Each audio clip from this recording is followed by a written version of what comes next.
Welcome to Grandma's kitchen. வாழ்க வளமுடன், வாழ்க பல்லாண்டு. இன்னைக்கு ஒரு குக்கிங் டிப் சொல்லட்டுங்களா? நம்ம வானிலையில எண்ணெய் போட்டு இது வெங்காயம் ஃப்ரை பண்றோம் இல்லையா? அது வெங்காயம் சீக்கிரமா ஃப்ரை ஆகணும்னா அதுல ஒரு சிட்டிகை உப்பு போட்டோம்னா சூப்பரா சீக்கிரமா ஃப்ரை ஆயிருங்க. நம்மளுக்கு நம்ம வேலையும் மிச்சம், டைமும் மிச்சங்க. ட்ரை பண்ணலாமே. இன்னைக்கு நம்ம பார்க்க போறது ஒரு கீரை வடை. இந்த கீரை வடைக்கு நம்ம துவரம் பருப்பு இருக்கு இல்லைங்களா, சாம்பார் பருப்பு இருக்கு இல்லையா, அது ஒரு கப் அளவு எடுத்திருக்கேங்க.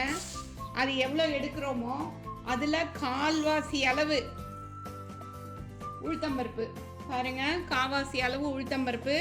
இதை ரெண்டையும் ஒன்றா போட்டு ஒரு 2 hours ஊற வச்சிடலாங்க.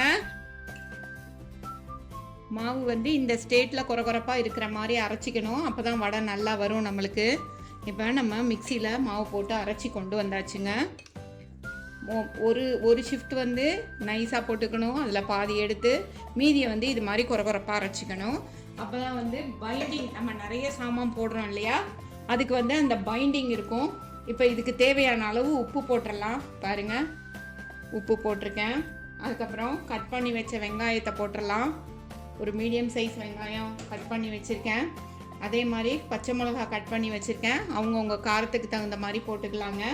கீரையும் கட் பண்ணி வச்சுருக்கேன். நம்ம கீரை வடை இல்லையா, இவர் தான் ஹீரோவே, அதனால் அந்த கீரையும் நம்ம இப்போ போட்டுடலாம். இப்போ மாவை நல்லா கலந்துடலாங்க. அடுப்பில் எண்ணெய் வச்சாச்சு. ஒரு சின்ன பிளாஸ்டிக் ஷீட் எடுத்துக்கலாம். இந்த வடை இருக்கு இல்லைங்களா, இப்படி குட்டி குட்டி உருண்டையாக பண்ணிடலாம். பண்ணி இதை இப்படி நல்லா ஃப்ளாட்டன் பண்ணி இப்போ இந்த எண்ணெய்க்குள்ளே போடலாங்க. இப்படி நம்ம அதே மாதிரி இந்த பிளாஸ்டிக் ஷீட்டில் தட்டினீங்கன்னா உங்களுக்கு ஷேப் நல்லா சூப்பராக வருங்க. பாருங்கள், இது மாதிரி தட்டி இது மாதிரி இப்படி போட்டிங்கன்னா ஈஸியாக இருக்கும். இப்படி கையிலேயே கூட தட்டலாம். பாருங்கள், கொஞ்சம் ப்ராக்டிஸ் இருக்கிறவங்க இப்படி கையிலேயே இப்படி தட்டி இப்படி போடலாங்க. ஆனால் கையை மாத்திரம் கொஞ்சம் ஈரம் பண்ணிக்கணும். பிளாஸ்டிக் ஷீட்டு தேவையில்லைங்கிறவங்க பாருங்கள், கையிலேயே இப்படி தட்டிடலாம். ஒன்றும் ரொம்ப பெரிய கஷ்டம்லாம் கிடையாது, ஈஸியாக வந்துடுங்க. இது மாதிரி எண்ணெய் நல்லா காஞ்சிருந்தால் கொஞ்சம் நல்லாயிருக்கும்.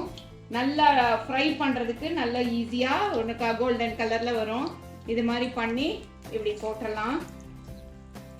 ஒரு 2 வடை போட்டுட்டு அதுக்கப்புறமா நம்ம தண்ணி தொட்டால் கூட போதும். ரொம்ப தண்ணி தொட்டோம்னா மாவு ஈரமாயிரும்.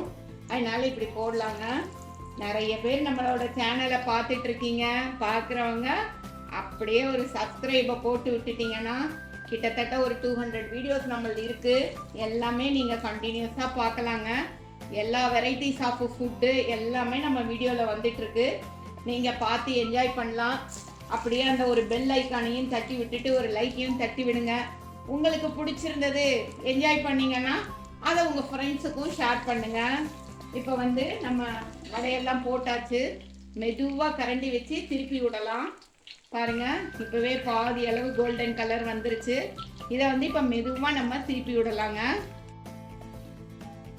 நம்மளோட வடை சூப்பராக வந்துருச்சு. பாருங்க, எவ்வளோ நல்ல கோல்டன் கலரில் ஃப்ரை ஆகிருக்கு.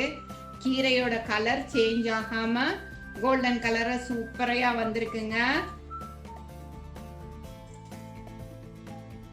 நம்மளோட சூப்பரான சுவையான ஒரு கீரை வடை ரெடி ஆயிடுச்சுங்க. பாருங்கள், எவ்வளோ ரோஸ்ட்டாக இருக்குன்னு சொல்லிட்டு பாருங்கள்.